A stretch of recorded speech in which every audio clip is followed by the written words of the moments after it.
So let's go ahead and get rolling. First of all, thank you all so much for taking the time. I know there's a lot of great presentations going on here, and I'm really flattered and honored that you chose this as one of the presentations to attend. So thank you very much. That being said, let's jump right into it. This is how to disagree, but still be agreeable. Here we are at Openwest 2015. My name is Robert Stone, and I represent Brainstorm Incubator. I'm happy to give you our spiel afterwards, but we got a lot of ground to cover. Now, this is a very interactive presentation. You are welcome to shout out answers. I will ask questions. I also have bribes for participation. So, candy.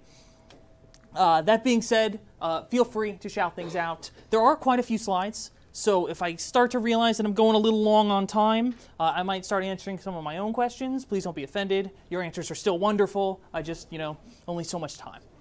Okay, let's get started. A little bit of an overview about what we're going to do.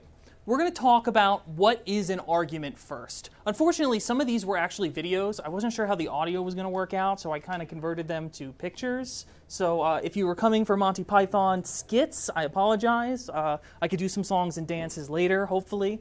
But we still have some good images. That'll be fine. We'll talk about the components of an argument, and we'll talk about the reasons people disagree. Okay? Oftentimes, just identifying the reasons people disagree allows you to find that connection that you need.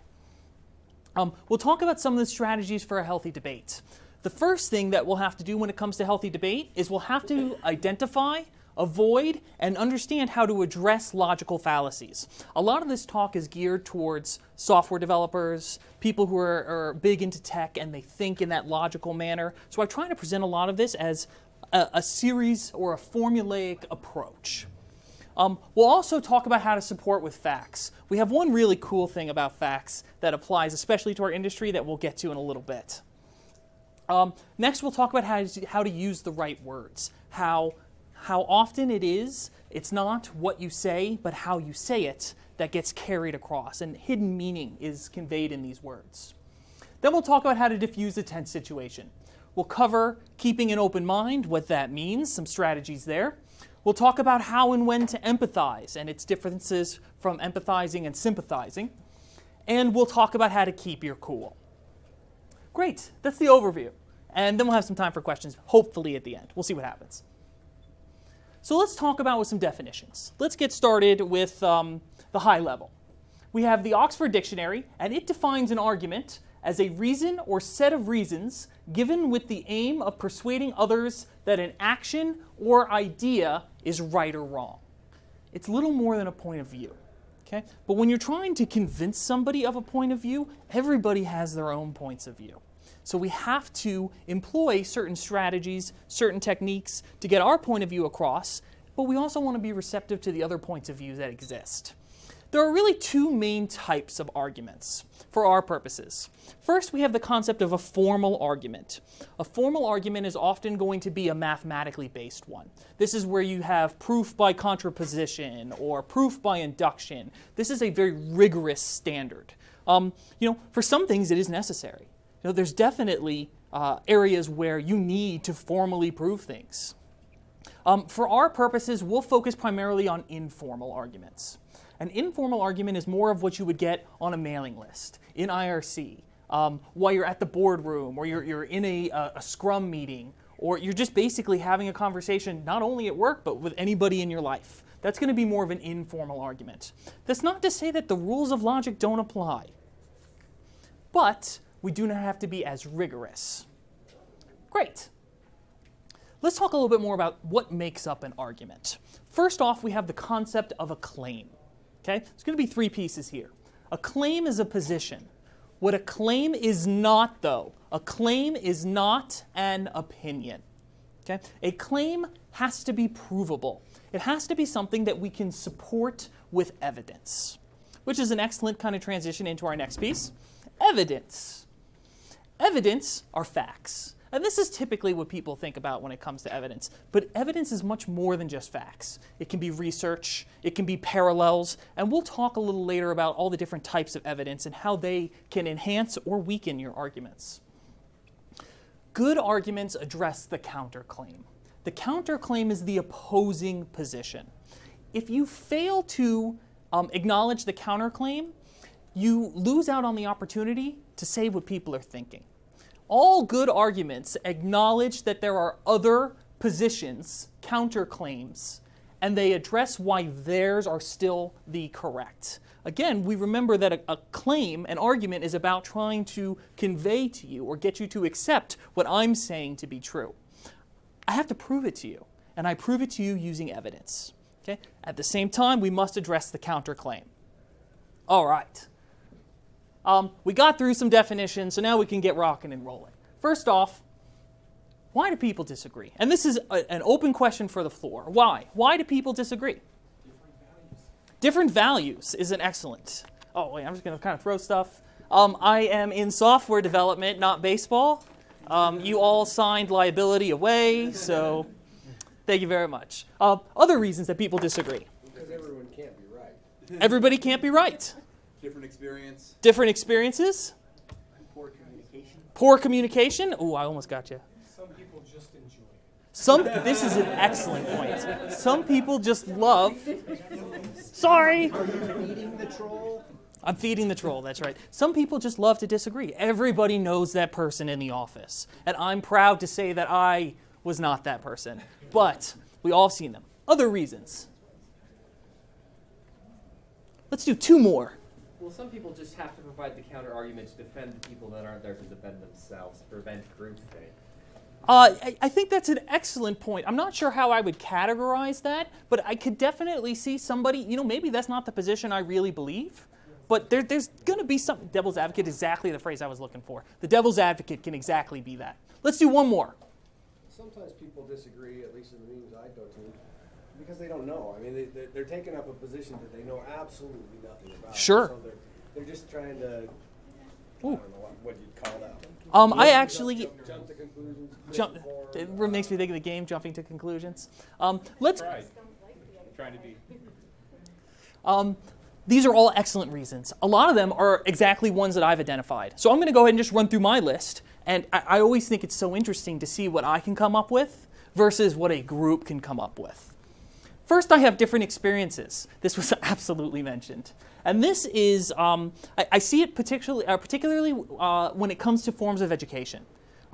You can have somebody who's classically trained who is just as good as somebody who is self-taught and vice versa, but they have very different ways of thinking about things. Our experiences help shape who we are, and this becomes a core tenet of that. Not only is experiences built in our education, our experience can lead to almost our skill level. This is where you have the, I'm a level 97 developer, and I've been doing this for 416 years, and, I counted back from the epoch, and you go ahead and it becomes, in my mind, a lot of times, a polarizing place, especially when people bring the titles in. Well, you're a junior developer. Or you're in QA. What are you talking about? Which segues nicely into different skill sets. Okay? We often have the conversation of people who work in different languages. They work in different technologies. Every team is composed of the different components that you need to make a product. Okay? And this carries from open source up through your proprietary software. Every group is going to have different aspects of the development process represented. It has to be. Otherwise, what's the benefit of having a group if everybody just is going to have the same opinion and has the same background? This can be an excellent point. You see this a lot, at least I know I do, with front-end developers wanting, and I should say front-end designers, wanting to add a specific feature, which to them it's just, I just added a button on here. But for the back end, it's like, what? You want this to update in real time? We don't have WebSockets. We got to implement, and it's an enormous amount of work. It's not that they are feeling like, hey, you guys don't know what you're doing. It's they just don't understand. They don't know that aspect. And the same thing to me. Well, can't you just make the colors better? Well, what does that mean? Okay. Next, we have different values. Now, I like to draw a distinction between what I call values and priorities. Values are things that you are willing to pay for or work late for. Okay? These are the things that are truly important to you. It's very easy to say, well, this is important to me. I make it a priority, which is an ordered list. But that's different from a value. A value, I will get off my butt and do something to make it happen. Priorities, I have these list of things in order. Okay? Hey, these 2 or 3 things at the top are really important to me, and they might actually be values to me. But as you go down the list, okay, you can have these. I don't care that much. I just had to put them somewhere on the list. So we have different values, different priorities. Don't mind me. And we also have different communication skills. This point was brought up. There's always that person who is, the rest of you are idiots. Okay? You guys are all wrong. I know what I'm talking about. I've been here. This is my thing. I'm level 97. Exactly, level 97. So that being said, are we noticing any kind of trends here? What's kind of in common? Differences. And what's interesting about differences is differences are a team's greatest strength. And that's trademark, all rights reserved, copyright. And if I could come up with a couple extra ones, I'd tack those on there. I really wanted to get that mastery of, the more you know, but I couldn't get it. So you guys had to settle. Ooh, an asterisk. An asterisk is what I need next. So really, the differences that make these arguments challenging are actually where we get the best results from. It's because everybody brings something different to the table. Great. We talked a little bit about some of the reasons that people disagree. Now let's cover some of the logical fallacies. This is one of my favorite parts because it goes into something that I'm very comfortable with. It's a formula. I can identify, apply, classify, and I have ways to deal with it. First, let's go over the actual fallacies themselves. Then we'll talk about how to address them. So first off, we have the false dichotomy fallacy. Sorry, the font's a little small here, so I'll be sure to read everything. We have false dichotomy.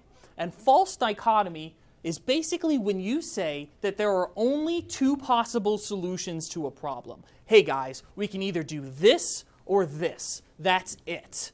It is very rare that there's only 2 approaches to something. I like to take a very simple example of a coin flip. Coin flip, I could very easily say, call it in the air, heads or tails.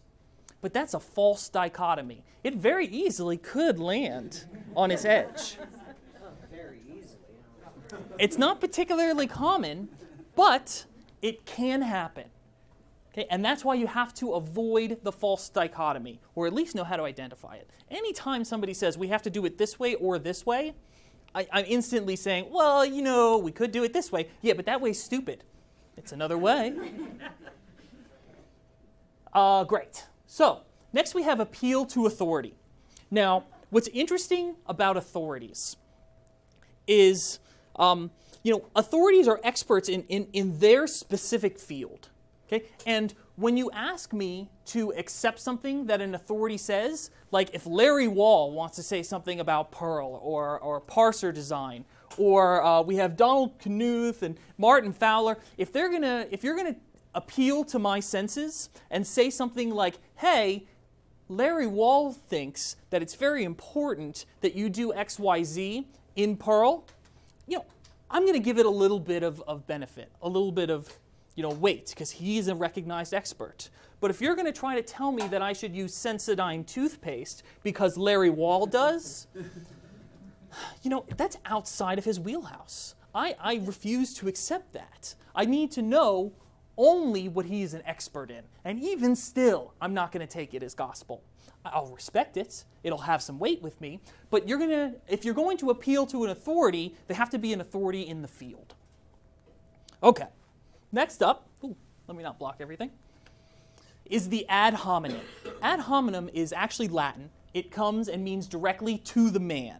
Okay? And an ad hominem attack is when you attack the person making a claim, presenting evidence, rather than attacking the claim or the evidence itself. Now, it's not always so overt, as in, listen, you're a dumb idiot, and I don't care what you think, but it's very rarely that overt. But you can always tell when someone's doing it. That undertone, that subtlety, it's always embedded in there, and you can always kind of sense the hostility. And it's really unfortunate, because whenever you try to base your argument on personal attacks, and you don't have evidence, and you don't have a claim, and you don't recognize a counterclaim, you'll really find in all of this that your argument just doesn't have a leg to stand on. A little too much build up to that one. Maybe next time. Great. Next we have the bandwagon fallacy. The bandwagon is pretty much exactly what it sounds like. You know, just because everybody else does it this way means that we should do it this way. How many people remember the game Lemmings? Fantastic game. Let me tell you, there are no high-res images of it ever. I tried my best. This is the biggest you can find.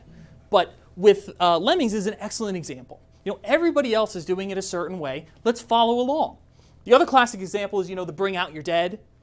It's almost a literal bandwagon. People are just throwing them on top. I'd like to go for a walk down. He's barely dead, nearly dead. But the bandwagon fallacy is very easy to say because you will also find, well, so many people do this, they must be right. Okay? Well, you know, Twitter does this. Facebook does this. You know, maybe they're right. Maybe they're not. Maybe it doesn't apply. Yes? But is there a problem with the total opposite of that?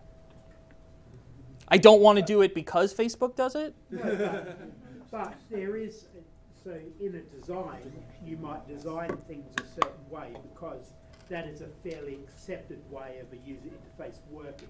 So let's go, well, just because everyone else does it, that's the bandwagon argument. Sure. Let's not do it the same way that everyone else, and then you have a user interface that's difficult to use because it's not intuitive, because you're not following some fairly standard principles. So I guess what I'm saying is Sure. you need to be careful that you don't just dismiss the bandwagon argument Sure. out of... The statement being raised is oftentimes people are doing it a specific way because it really is the best way. Okay? Sometimes that's the case, especially when it comes to user interface design. You know, a lot of people repeat that whole iOS design because it's comfortable. People know how to use it, so people kind of jump on that bandwagon where you have icons and you swipe this way. You know, it's not always a bad thing to do. And we're actually going to address in a moment something about fallacies that is going to speak almost directly to your point. So I actually really like that. And here you go, some dots. Yay! So let's keep going, though. Next, we have the straw man. The straw man fallacy is actually my favorite fallacy. Not only because I played the Scarecrow in The Wiz when I was in camp, and I was fantastic. I don't mind telling you guys. But also, I had a straw man when I was in graduate school. It was literally a straw man that we had in the computer lab, and I would have screaming matches with this straw man. You're wrong, and I think you're stupid. And my students would walk by, and they would say, what is wrong with it? You know he's not real, right? I'd be standing there having the big conversation. Anyway, straw man fallacy. The straw man fallacy is basically distorting a claim and then attacking that position. And I have an example of this that I love to do. Basically, I'm in a discussion with somebody, and you know, I want to do something a certain way, so I say, well, so-and-so doesn't think that we should use Node.js for this project. I don't understand why they want the website to be slow. Did they claim that they wanted the website to be slow? Of course not. But I introduced a straw man. I subtly twisted their argument into an argument that was easier for me to attack. If he doesn't want me to use Node.js, there might be a great reason. But it's a lot easier for me to say, slow? That's stupid. Let's not do it that way. That is the straw man fallacy. And it's something that is unfortunately, particularly powerful. It's very galvanizing, especially because people who will use a straw man argument will make it and choose it so that it's very emotionally charged. You know, they'll really go after things that everybody hates. You see this a lot with the terrorism campaigns and things like that, security theater. Well, you know, somebody please think of the children. I don't know what this has to do with the children, but okay. That is the straw man fallacy. Next, and this is what's speaking to what you were saying earlier, is what's called the fallacy of fallacies. Just because the method is invalid doesn't mean the claim is. Doesn't mean the argument is invalid. Here we actually have a car, and the car has a literal window air conditioner in it with a generator strapped onto the back. It's definitely not the way I would do it, but it's probably pretty cool in there. He's probably feeling refreshed. Just because the person is making the argument in a technically incorrect way, that doesn't mean the argument is bad. It doesn't mean that their claim is wrong. It doesn't mean that their evidence is flawed. Just because it's presented using fallacies, hey, don't do that, that's bandwagon. Well, maybe there's a good reason why that's the bandwagon. Okay. We did a high level of some fallacies. Let's talk about what we do when we experience these fallacies. How do we handle this? First, and easiest, most important thing to do, be aware of them. Okay? You want to be on the lookout for fallacies. And you want to subtly point them out. But oh my God, please don't identify them by name. There is nothing worse than the guy who's in a meeting and he's like, well, if you want to hit me with straw man and then red herring, and then it's like, oh man, don't ever call them out by name, please. Some people actually like to do bingo, because you've heard of buzzword bingo. They like to do fallacy bingo, which is fine. If you're going to keep it to yourself, that's great. But how can we address each of these individually? First, false dichotomy. How can we address a false dichotomy? How do we respond to a false dichotomy? And this is an open question. Well, I think you did it perfectly when you introduced the topic, right? You simply say, well, we could also present, if they've done A and B, you say, well, there's C and D options as well. Absolutely correct. You can easily present, yes. You can easily present a third option. Okay, that's it. That destroys a false dichotomy immediately. Okay. Appeal to authority. How can we respond to an appeal to authority? Present your own authority. Present your own authority is actually a great one. You can present a conflicting authority. Sure, that's fine. I would only really do that though if their authority was valid. I would. Their authority. It's funny you word it that way, but you almost, in a way, you could mock their authority. You wouldn't want to be like, he's stupid, but you could say, I really respect what he's accomplished in his field of underwater fire prevention, but I don't think he's going to be that great at basket weaving. So yeah, absolutely. There's one more that I'd really like to get elicited out here. I prefer to refute with better hard evidence. The why, absolutely. You're on a roll today. Oh, I almost made that one. This is exactly how I like to deal with an appeal to authority. First, I ask why the authority feels that way. Okay? Maybe I could understand better. Maybe I don't have to accept it as an appeal to authority. Maybe they have a claim and evidence that they can support it with. And next, I want to ask how it relates to their field. If it doesn't relate to their field, I don't care what they have to say. Okay, ad hominem attacks. These can be tricky. And not only what could you do, I'd be interested to hear what has been done. What have you actually seen happen when meetings become not nice? Please. Your mom is. It's totally true. It's in the subject of the talk. Sometimes in some departments, I've seen this a lot, will actually have little inside jokes. One of my old employers, we had the "you're a pie chart," or "you're a compiler." It's not really an insult, but it's basically me saying I don't have a way to respond to that, and I'm giving up. But I want to get a nice little jab in. Yeah, one way you could respond to ad hominem, and it's not particularly healthy, is you could respond back with "your mom." Sure. Appeal to the facts or state the problem. This is absolutely correct. You have to do whatever you can to steer the conversation back. Okay? You really don't want to call somebody out for doing it. Okay? That's the sort of thing you do in private. And that's the sort of thing you have. It's not always something you want to have a manager do. A manager should be involved, But not every operation, every situation, especially in open source, has mommy or daddy that you could go to. Okay? A lot of times, and people will respect you all the more, you just have a word with them after. You know, maybe it's a private message. Maybe you have a phone call afterwards if you're not local. Maybe you just step into a side room. But you say, look, you know, hey, you know, I didn't really appreciate that. I'm sorry that I offended you, which is also an excellent way to deal with this. Make it your fault. Because then they don't feel threatened. When it's like, look, you did blah, I'm immediately defensive. But when it's, you know, it hurt my feelings.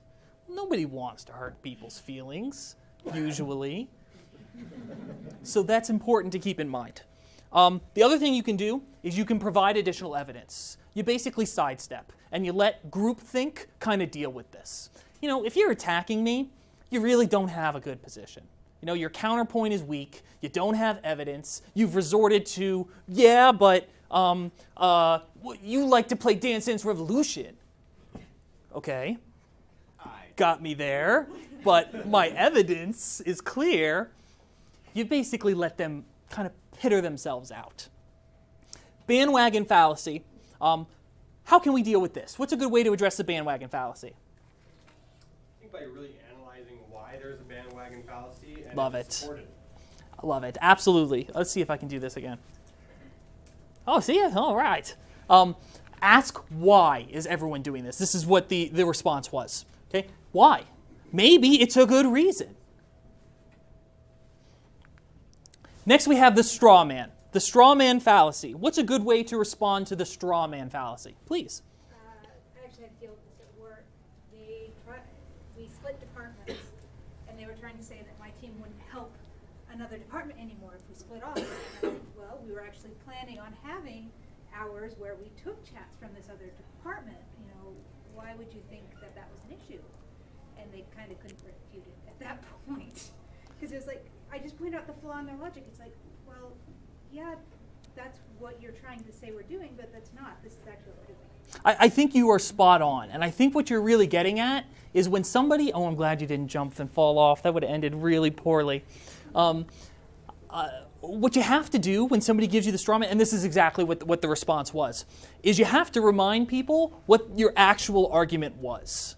You know, and what you're actually discussing, and what you're actually presenting as a claim, and what your actual evidence is. You know, just because you think that such a thing could happen, you know, you're attacking my straw man. Nobody cares about the straw man. Attack my real argument if you dare, if you can. And that's exactly what we have to do. We have to reiterate the original claim. Excellent, thank you. A couple of reasons why you want to do this. And after this, we're going to get into some more discussions here. Over time, by naturally pointing these items out, by subtly pointing these items out, individuals will become better at arguments. And arguments doesn't mean that they are more argumentative. It means that the arguments are more productive. Okay? Rather than degenerating into ad hominem attacks and appeals to authority and false dichotomies, they're hopping in with a claim, presenting their evidence, hopping out, having the rest of the conversation.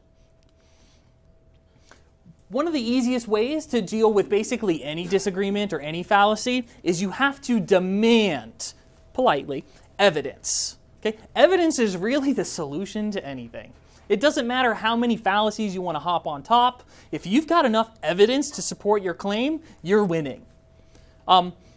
Importantly, not just of others. You should hold yourself to a higher standard.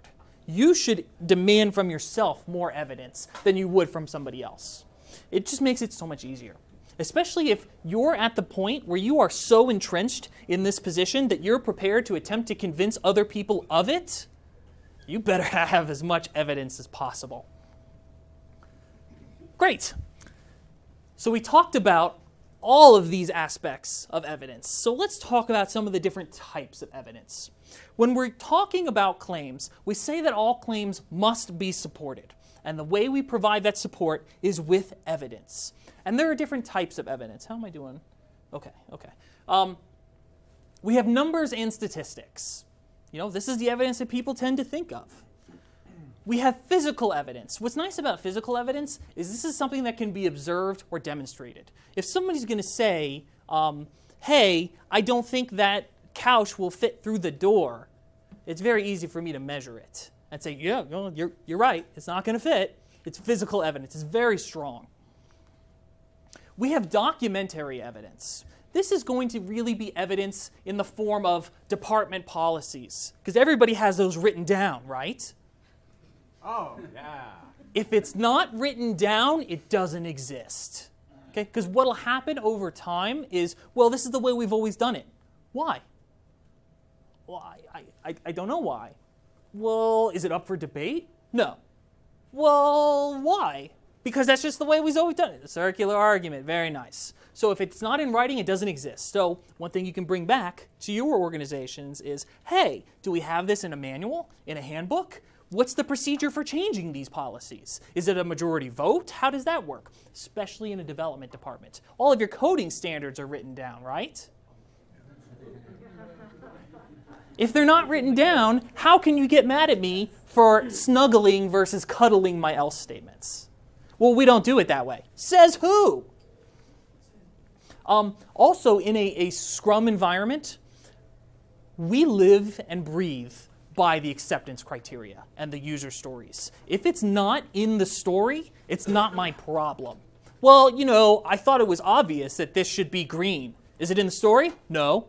Don't care. It's not my problem. I want you to do it a different way. The other thing is, especially when you're trying to reduce technical debt, you have to constrain your scope. And if somebody says, I want to do X, Y, Z, and I want to deliver this awesome feature and this awesome feature, my users are not asking me to do that. You know, I'm not lazy, but I'm maximizing the amount of work I don't do. I'm efficient. Again, it's got to be on paper. Okay? Or, you know, online, in a wiki. You know, it's got to be a tangible something. Even better if it's something you can have discussions about. Anecdotal evidence is very interesting in our field. And the text here is, I never make the same mistake twice. I make it 5 or 6 times just to be sure. Anecdotal evidence is actually so interesting when it comes to our fields that I've created, experience example, okay. I've created my own little hierarchy of it. And I call it the 6 degrees of observational separation. When I'm talking anecdotal evidence, I'm talking about something that we have observed. And when it comes to 6 degrees of observational separation, and I'm Kevin Bacon in 7 steps. I miss it by 1. Oh, it looks terrible. Oh, I'm so sorry. First off, we have this team.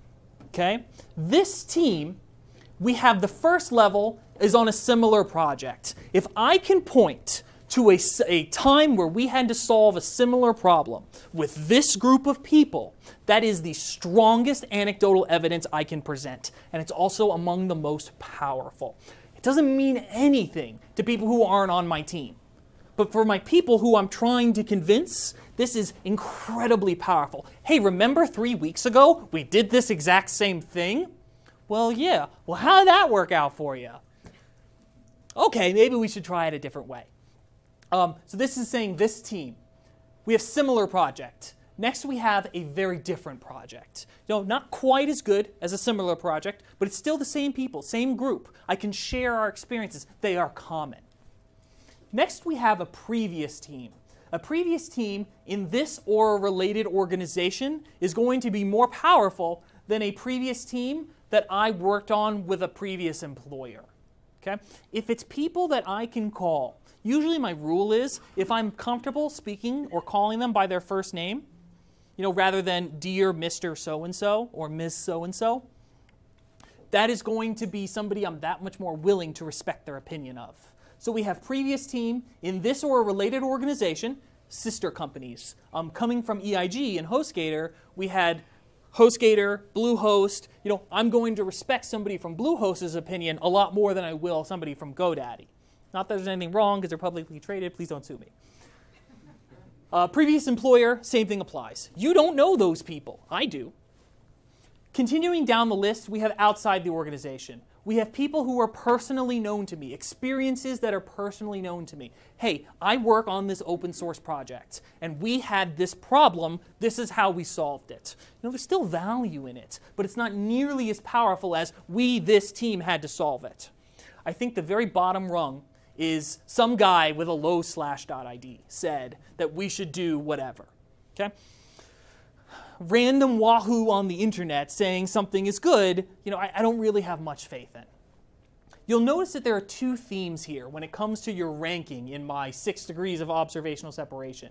You have distance and you have time. And these are physical components. The further away you are from me physically, and I want to say physically in the sense of virtually physically, it's physical in distance of how much you have worked together, not in feet. Although, interestingly enough, people you have worked with and met, how many people have had these arguments with somebody and they think that they're the meanest person in the world and they suck online, and you meet them and you're like, this guy's awesome. So it's definitely a component. Then you also have time. How long ago this occurred. We also have to beware of confirmation bias whenever we're using anecdotal evidence, anything that's observational. Confirmation bias is, very simply put, it's our tendency to interpret evidence to support your argument. We end up having selective recall. We only remember the things that were supporting evidence to us. It's also very easy to overestimate our own contributions to something. There's this saying that correlation is not causation. I'm only 1.96 sigma sure of that. No statistics? Okay. P-values? Okay. Just because I solved this problem by refactoring this piece of code, and that's how I think we should do this in the future, doesn't necessarily mean that that's what solved my problem. It might be the fact that at the exact same time we moved from a box with 2 gigs of RAM to 72 gigs of RAM. So you have to be careful to avoid selection bias. You want to make sure, even though this is something that we had as a shared experience, you always want to come to bat with additional evidence. This is going to resonate on an emotional level, which is good, but you want to be able to resonate also on all levels. I want to have the statistics and the proof. Well, NYT Prof, which is a profiler for Perl, that shows by the flame chart that, hey, this is faster. Okay? Can't argue with that. That is evident. It's proof. Next, we want to use the right words. We talked about how words have connotations very briefly in the beginning. And connotations are basically the emotions, or basically it's the idea, the feeling, the emotions that are invoked in addition to a word's literal or primary meaning. I have a couple of examples here. There's a lot of these. We're going to power through it pretty quick. There's a million right answers. I just have a couple of answers that I came up with. I'm going to do kind of the first one so you guys know what we're doing. I have the loaded word wrong. Okay? There's a certain connotation, a certain feeling I get when I hear the word wrong. And when somebody says that's the wrong way to do this, the impression I get is that the person proposing it is wrong. Okay? It's not literally what they said. I didn't say that so-and-so is wrong, but by saying that that's the wrong way to do this, the connotation of the words make it so that that's how I ultimately feel. Let me do one more. Stupid. That is a stupid solution. That makes me feel, makes me think that the person proposing it is stupid. And if I'm the person proposing it and you're saying that's a stupid idea, you're going to have some friction because of the connotation of the word stupid. Next, we have broken. The implementation is broken. What does that inspire to you, or what does that instill you with? What's the connotation in this sense of broken? That somebody broke it. Absolutely. I'm going to try this again. Yes, I'm getting good. That somebody is responsible for breaking it. What else? That it needs to be fixed. This is exactly where we're going. And you also, and I'm glad that I got two completely different answers. The things with connotations is they're very personal. And everybody has their own definition, and it's going to inspire their own items. I just have up here, and these are just talking points, okay, that the creator is terrible. Next we have just. I'm starting to get a little short on time, so I'm going to run through a little bit more quickly. Just, can't you just refund the invoice? I used to hear people say, can't you just do blank all day long? And I would say, well, if it's that easy, why don't you do it? It's a 4-letter word. It implies, at least to me, that the objection is trivial. That, hey, why are you being difficult? One thing that's interesting, these are all negative connotations. But that's not the only way that this works. We also have words that are positive, but can still be used wrong. When you say the word right, the right way to do this is to do whatever. To me, that implies that all other solutions are wrong. It's all in the way things are said. And I said it in the beginning, and I'll say it again. Very often, it is not what you say, but it's how you say it. And you just want to be aware of this. Do I expect you to never use the word right again? Absolutely not. But just be conscious of when you use it, how you're using it. Hey, I think you've got the right idea. Yes? And that is part of that false dichotomy, because you're categorizing things in two ways. There's a right way, and all the other ways are the wrong way. Sure. This comment brought in that this was a false dichotomy introduced. So we're identifying logical fallacies. Don't do it by name. But it was excellent. Let's do this one together. Smart. The smart solution is, what does this imply? How does that make you feel? That the other solutions are dumb. Everybody gets credit for that one. Yay. That the proposer is smarter than everyone, or that everybody else is dumb. Fix. We can fix the implementation by, to me, implies that the implementation is in some way broken. Last one we have, easy. Isn't it easy to refund the invoice? No. It's always, the answer is no. When somebody says, isn't it easy? No, it's not easy. Nothing's easy. If it were easy, To me, everybody would do it. this is absolutely true. The comment is, if it was easy, everybody would do it. To me, this implies that the person who's objecting is lazy, an ad hominem attack. Your mum. Your mom. So what do we want to do? Okay? How can we cope in our day-to-day lives? First thing we have to do is we have to keep an open mind. But I'm curious, what does it mean to you? What is an open mind to you? Please. Even though I have my opinion on how things, on how this situation should go, I need to actually listen to what other people are saying, because what they're saying may actually be more valid than what my opinion is. I think this is excellent. The statement made is it's important to listen to other people's opinions. Oh, I went short again. It's important because they all have point of views that I might not have considered at all. This is excellent. What else? Terrible medical emergency that needs immediate. You're not getting candy for that one. All right, fair enough. So yes, please.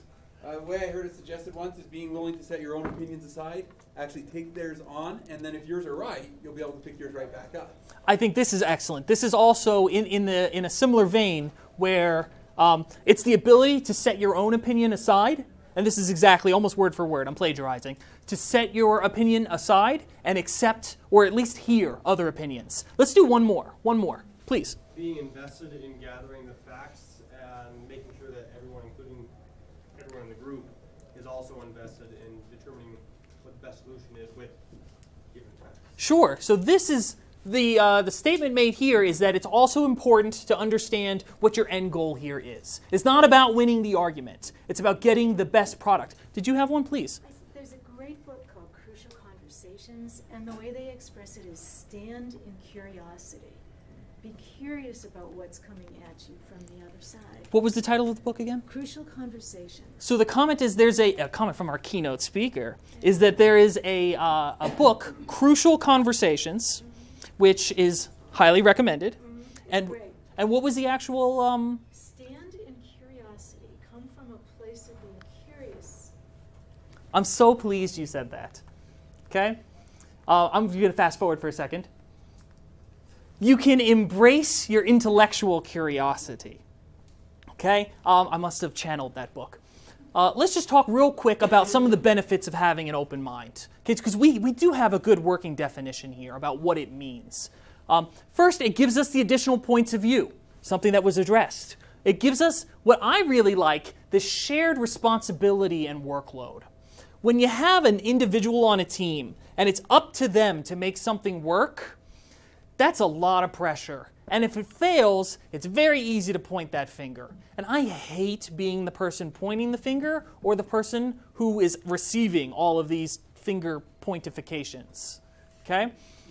By having this shared responsibility, because I had an open mind, hey, I didn't make this decision. We made it. We all presented evidence.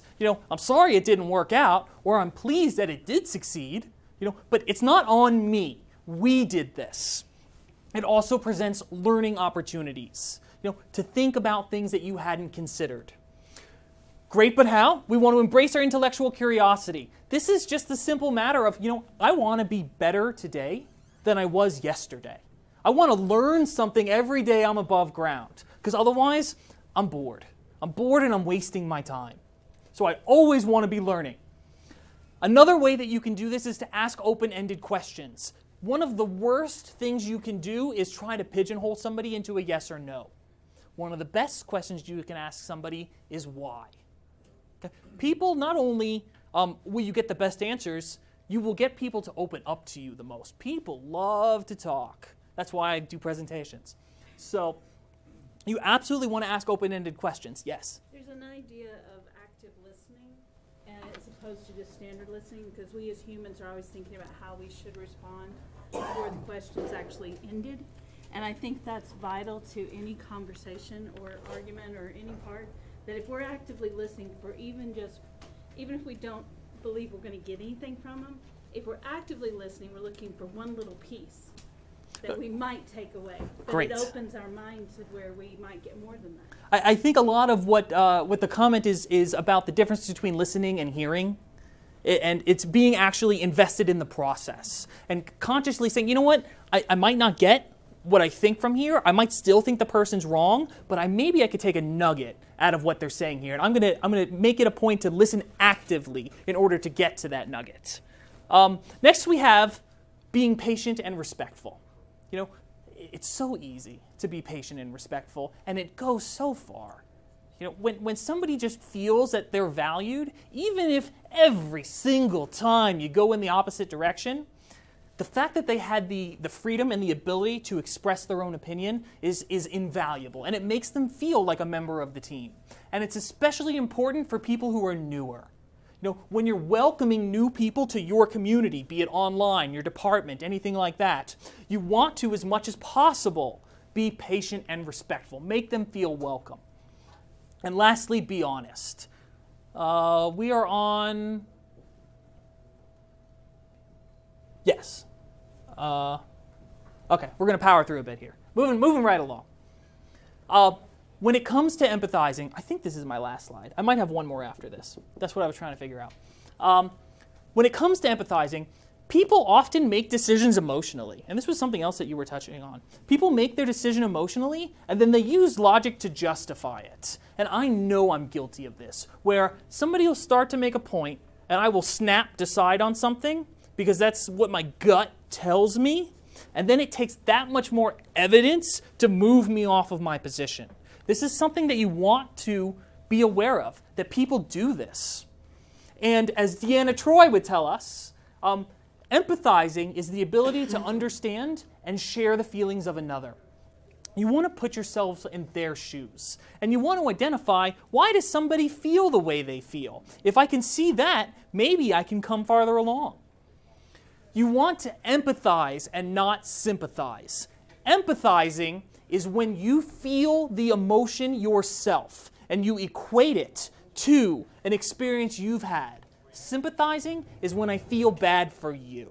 I understand how you feel. That's terrible. That's dismissive. You want to put yourself in their shoes. You want to feel it yourself. And that's why it's bad to sympathize. People, this is actually one of the most hotly contested points of this talk that I've had.